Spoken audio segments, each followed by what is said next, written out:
January 1st accountability check. Right, buddy?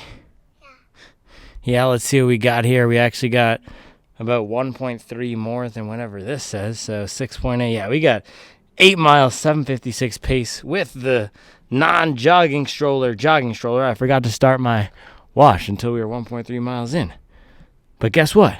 New year, same mileage, same grind, same Reevesy. Can you say bang? Bang.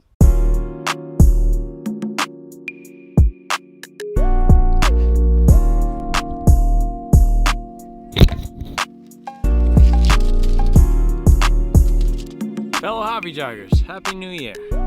Cords are all plugged in. All right, today we are talking about how to get faster without running more. Now, 2 days ago, December 30th, I finished my annual mileage goal for 2024, which was to run 5,000 miles. If you have ever watched this channel before, you know that I love running mileage. I talk about the benefits of running mileage, also the benefits of running in general. Look at this. We get to come out here on a beautiful, perfect January Carolina day. It's about 54 American right now, clear blue skies. I can see a few scattered clouds out there, but it doesn't get better than this. So lots of benefits of running high mileage, specifically if we are training to become an endurance athlete. So if you want to run a faster 5K, made a video about that yesterday, 10K, anything up to marathon, ultra marathon, and really anything down to an 800-meter race, you will benefit from running more and consistently running more over time. However, not everyone wants to physically, mentally, emotionally, time is able to run high mileage, wherever that definition of high mileage is. Not everyone is able to increase their volume more than they're running right now. So if you're running 30 miles per week, if you're running 35 miles a week, maybe that's your maximum.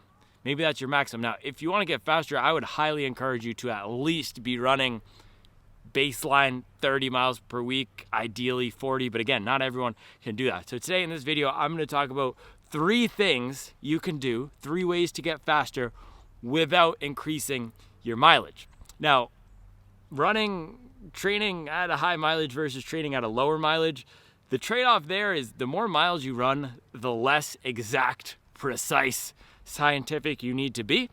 The fewer miles you're running, the fewer runs you're doing per week, you got to squeeze the most juice as possible out of those runs. So if you're only running 3 or 4 times a week, every single run better have a purpose. Every run should have some sort of an intensity or pace target. You're going to be able to recover better, and you're going to need to squeeze the juice out of those runs. So that's the key difference. If you're running a lot of miles, for the most part, as long as you're getting 1 or 2 runs of intensity, faster runs per week, you're going to be getting faster. Now, the other thing I want to say before we dive into the 3 things is you can't delete old miles. So even if you're keeping your mileage at the same, say you're running 30 miles per week, you've been doing that for 10 years, you can't delete the fact that you've been doing that for 10 years. So a lot of times people talk about, well, I was training at 60 miles per week and I only ran a 3:30 marathon, and then I dropped my mileage to 50 miles per week, and then I ran a 3:15 marathon. It must be better to train at 50 miles per week.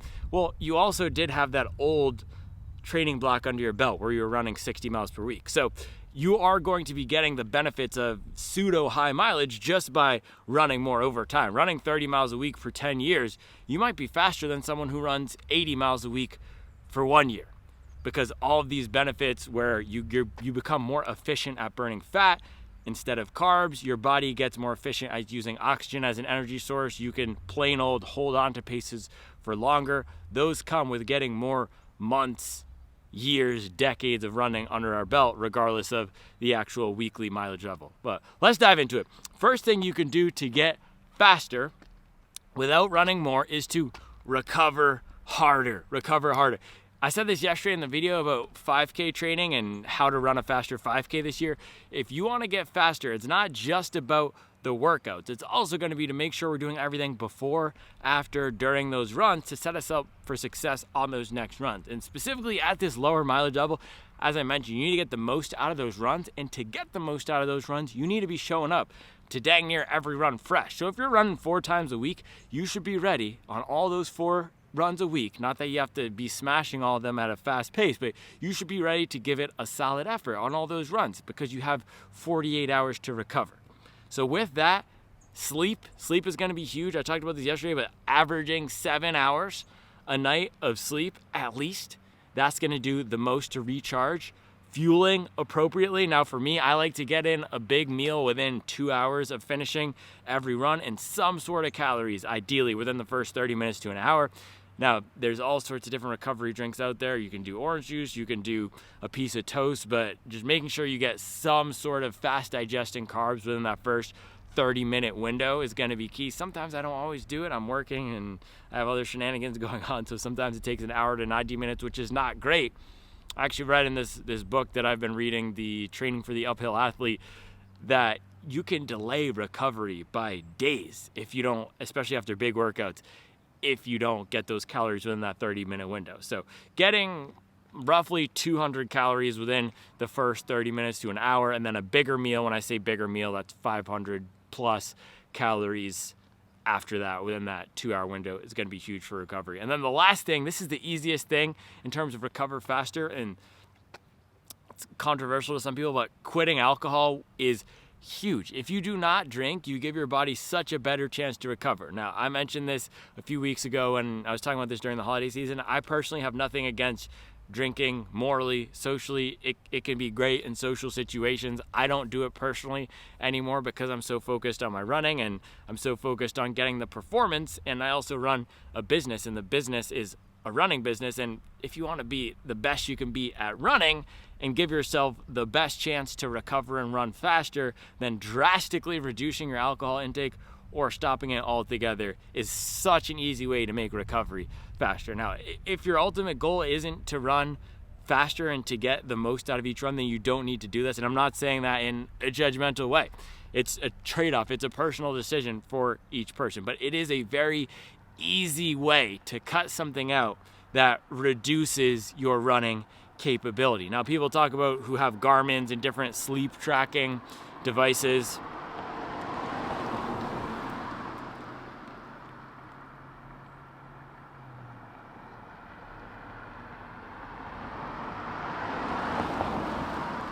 How they can see the quality of their sleep is way worse when they have a drink. And again, not everyone is going to be obsessing over what their watch tells them. And I don't obsess over what my watch tells them. Sometimes you just want to have a drink or have fun, whatever it is. But if you have a goal and you're laser focused on that goal, specifically during marathon training or half marathon training, or you just want to get the most out of your running right now, it's an easy thing to cut out alcohol for that period of time to get faster. So number one, recover harder.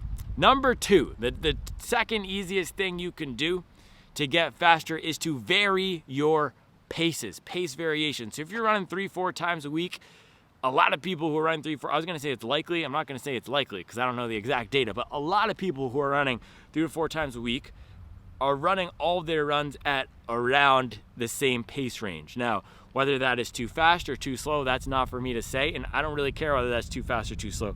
But you will make significant improvements if you start varying the paces of those runs, specifically in service of running faster. So adding in 1 run per week, that's going to be a speed run. Now, you don't have to do an interval training where you're doing 6 by 800 or 10 by 400. It can be, I'm just going to go out and run hard for 45 minutes. I'm going to go out and hold a pace that feels moderately challenging for 5 miles.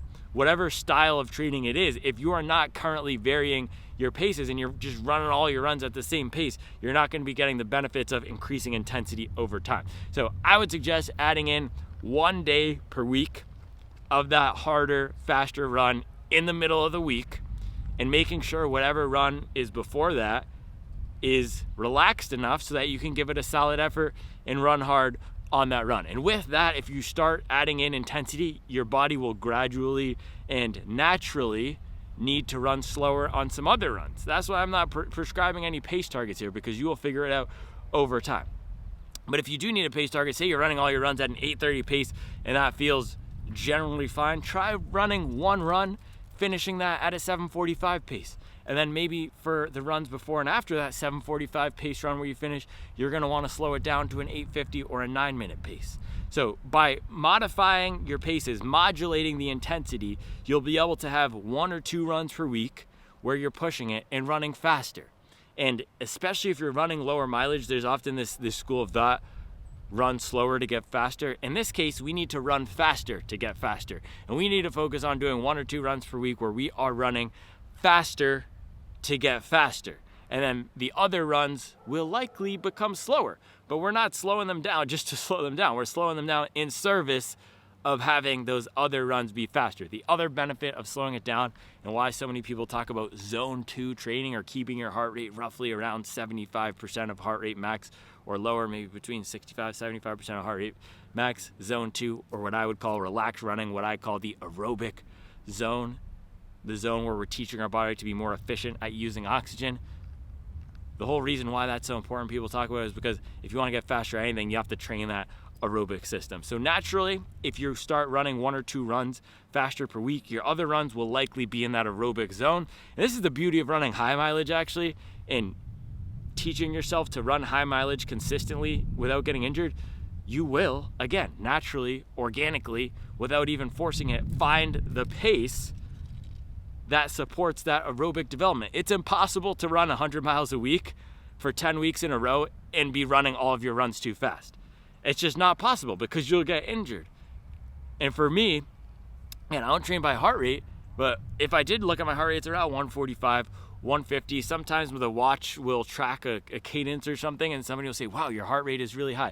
If I tried to run all my runs 100 miles a week at a 175 or 180 heart rate, whatever the watch sometimes gives, that's not right, it would not be possible. You can't run 100 miles a week at 90% of heart rate max. So by modulating the intensity, by focusing on, hey, every Wednesday I'm going to do my speed run, you will naturally have to slow down on some other runs. And if you're not naturally slowing down, you might have to force yourself to slow down to at least be running in a zone where you're not tiring yourself out. And guess what? If you're not tiring yourself out and paces feel relaxed, there's no need to slow down. The best way to get faster is to run faster on lower mileage. That is, there's no point, if you're running 3 days per week and you're running 30 minutes for most of those runs, there's no point of going at just a slow jog if you are able to recover. You can push the pace to get more out of those runs. And the caveat here is, of course, we need to be recovering. Now, what pace should you be running that speed workout at? What does that speed workout look like? How do we figure out the intensity of that midweek run? And that's where number 3 comes in. If you want to get faster on low mileage, you need to have a plan. You need to have a plan and a goal, setting up some sort of goal where you're picking a race or you're picking a goal time, not just this nebulous concept of I want to get faster is going to be huge. Now, the interesting thing for me, right, I ran a 2:49 at Coast Guard last year in April, Coast Guard Marathon. I didn't have a goal. I didn't have a plan. I just signed up for that marathon, and my plan was really, I want to finish a marathon. I want to get a marathon under my belt before I do Chicago, another marathon, because my first one in 2022 was horrible. So I didn't do much structured training. I trained a lot by feel, and training by feel doesn't mean we just completely neglect the plan. We have a plan, and I was using the Daniels system, but some days I was doing the pace, some days I wasn't. The issue is that I didn't have a marathon time picked out. I didn't have a marathon pace picked out, so I also showed up to the start line so not confident about what pace I could run, because I wasn't training at a certain pace. I wasn't going out and running tempo runs at a 6:15 pace because that was the goal marathon pace. Now, down to Chicago, 6 months later in October, I picked, hey, I'm going to go for a 2:40 marathon time. I'm going to run all my marathon pace workouts at a 6:05 pace. I'm going to run all the threshold workouts at around 5:40, 5:50 pace. I'm going to have the plan. I have the goal. I have the plan. I'm going to execute. That is huge if we want to get faster, because it will force us to run at certain paces, and it will inform the whole rhythm of our week's training, and it will inform the types of runs that we do. Now, your goal could also be, I want to run, someone on the Supple app shared this the other day, I want to run a 1.5 miles under 9 minutes, I think was the goal. So, okay, bet. Let's structure the speed work around that. So 1.5 miles in 9 minutes, that's a what, 6? Don't make me do math on the spot. Is that a 6-minute pace? All right, so maybe our speed work will be on Wednesday, 6-minute pace. Maybe we will do some interval training. Maybe we'll do some 400s at that 6-minute mile pace. I'm saying 6-minute mile pace. I really hope that's the right pace. I think that because 1.5 times 6 is 9. I do know that. So having the goal and the plan will inform the speed work. It will also inform, again, the first point, it will inform our recovery. How relaxed do we need to go on Tuesday and Monday if we have a speed workout on Wednesday? Right? So this is going to be a short video. recover harder, vary the pace for your runs, and have a goal, have a plan, execute. That's how you get faster on lower mileage. That's really how you get faster on any mileage level. And for me, I ran my best marathon last year on 100 miles per week. Now that is a lot of miles, but for that Coast Guard build, I was just running random mileage. I was just trying to stack miles high and high and high. I was trying to stack 100, 110, 120. And like I said, you can't delete old miles. So of course the Coast Guard build set the foundation for Chicago, but having a plan, focusing more on the recovery. I also, before Chicago, what I did was my biggest workout of the week would always be a long run. I'll just throw up a random long run here. I'll throw up my best long run, which was about 14 miles at marathon pace. And before every single long run, I made sure to recover hard. I made sure that on Saturdays, I only did a 4-mile run. Versus for Coast Guard, I was just trying to stack miles. It wasn't because I didn't know how to train. It was because we had just had Roni. She's about to turn 1 this month. We just had January 31st, 2024 was her birthday. So everything was scattered. I was just trying to get miles where I could. There were some times where I'd wake up and do a 14-mile run on the treadmill on Saturday to get my weekly mileage before the long run on Sunday. That is not a recipe to run your biggest workout of the week well. Being under-recovered from having poor sleep, running a lot of volume the day before, and just being tired and under-fueled probably and all over the place. So these are simple things we can do to set ourselves up for success, making sure that we prioritize our sleep, our nutrition, our recovery, making sure that we vary the paces of our run so we're not overexerting ourselves before those biggest runs of the week. And then having a goal. If you want to get faster, have a goal. And I don't personally love racing. I do it sometimes, but your goal doesn't even have to be a race. You could do time trials. If you want to get faster, you could say, I want to run 10K in under 45 minutes, and you can do it in your neighborhood. Now, races are great because they get the most out of us. For most of us, we'll get a better performance in a racing environment, but it doesn't have to be. It doesn't have to be. So that is all I have for you guys today.